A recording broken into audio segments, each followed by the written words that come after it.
Here to deliver your Thursday edition of CNN Student News, I'm Carl Azuz from the CNN Center in Atlanta, Georgia. First up, severe weather. While folks in Indiana and Illinois were concerned about possible blizzard conditions last night, tornado watches and warnings stretched along the U.S. East Coast one day after this happened. Twisters caused severe damage across the South Tuesday.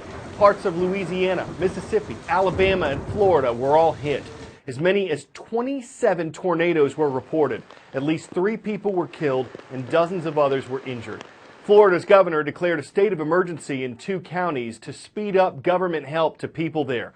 Cars were flipped, trees were flung, apartment buildings were crushed in communities along the Florida Panhandle. Jennifer Gray looks at what's done in the days immediately following a disaster. In the Pensacola area, cleanup has been on the minds of the residents here, and they have been busy doing that. Look behind me. A lot of homes in this neighborhood, the roofs completely ripped off, other roofs partially damaged, but a lot of cleanup underway. Power crews have been in here. People have been removing limbs, fences, everything that has gotten in the way that was thrown about by this tornado. And then look behind me, you can see the damage widespread in this one particular neighborhood. A lot of roofs looking like this. People busy today putting tarps over their houses as well, trying to rebuild what is left from this devastating tornado. This morning, when we saw the first signs of daylight, it was pure devastation for certain areas in this community, and they have a long way to go before the cleanup is finished. Technically, a tornado is just a violent rotating column of air coming out of the bottom of a thunderstorm.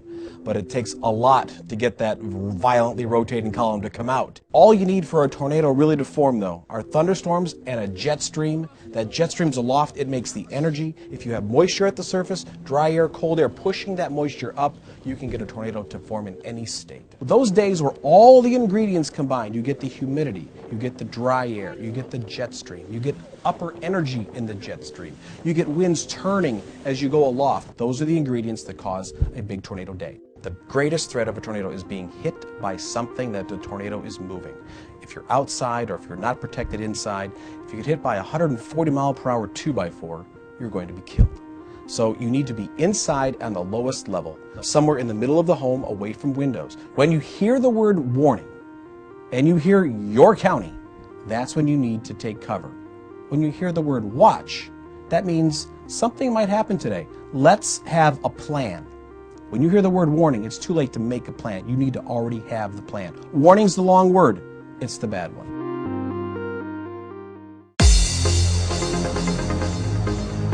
There's something eerie about today's roll call, and there's plenty to like about it. What? The city of Erie, Pennsylvania. It's on Lake Erie, and it's home to McDowell High School. Let's go Trojans. On the West Coast, Siuslaw Middle School is in Florence, Oregon, and it's where the Vikings are standing guard. And on the southwest coast of Sweden, we come to the city of Gothenburg. Welcome to all of our viewers in Nya Pavlunskolan. Results are in from the latest event on the U.S. election calendar. The state of Nevada held its Republican presidential caucuses on Tuesday. The winner, businessman Donald Trump. He earned about 46% of the vote. In second was Florida Senator Marco Rubio with almost 24%. In third, Texas Senator Ted Cruz with a little more than 21%. The next contest will be in South Carolina. Its Democratic presidential primary is this Saturday. And after that is what's called Super Tuesday. On March 1st, voters in 15 states will choose their favorite candidates.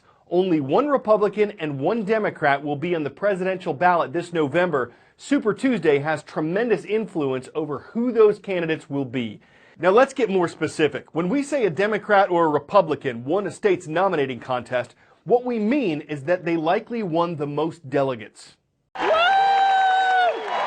You've seen them wearing funny hats and waving signs at national party conventions. Delegates. Delegate. Delegates. Delegates.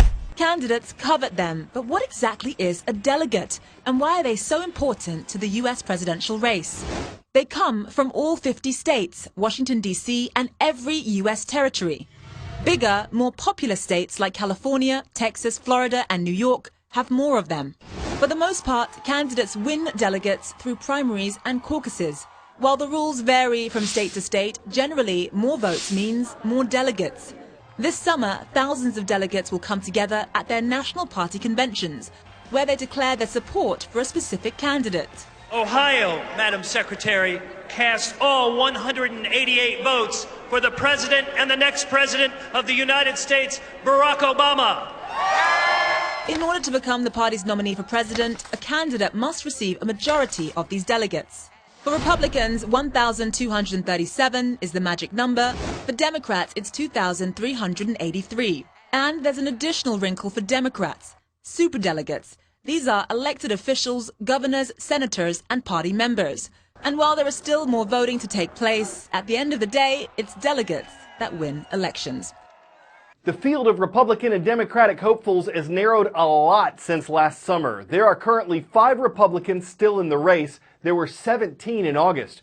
There are 2 Democrats still in. There were 6 to begin with. So while we watch the remaining candidates battle it out for delegates and ultimately the nomination, what happens to all the folks who don't get their name on the November ballot? My friends, there have been a lot of candidates in the 2016 presidential primaries, and as with any election, all but one will end up a loser.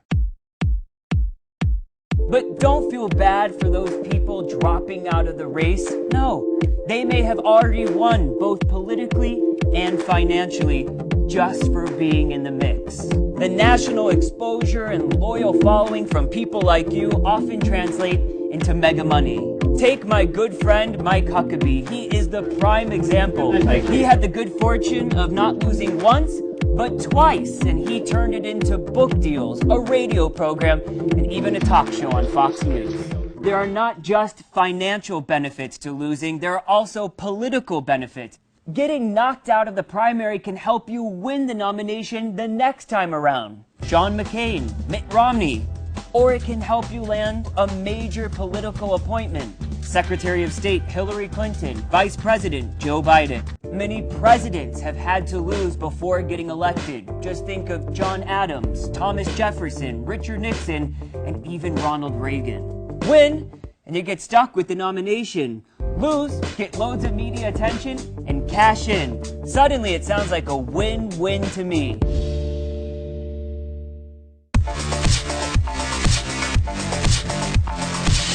You can tell a lot about people by their hair, and I don't just mean an awesome sense of style.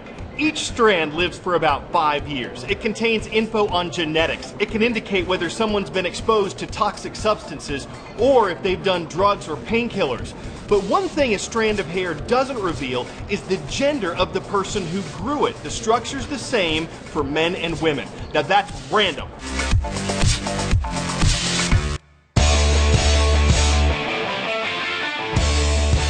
Before we go, let's take a walk.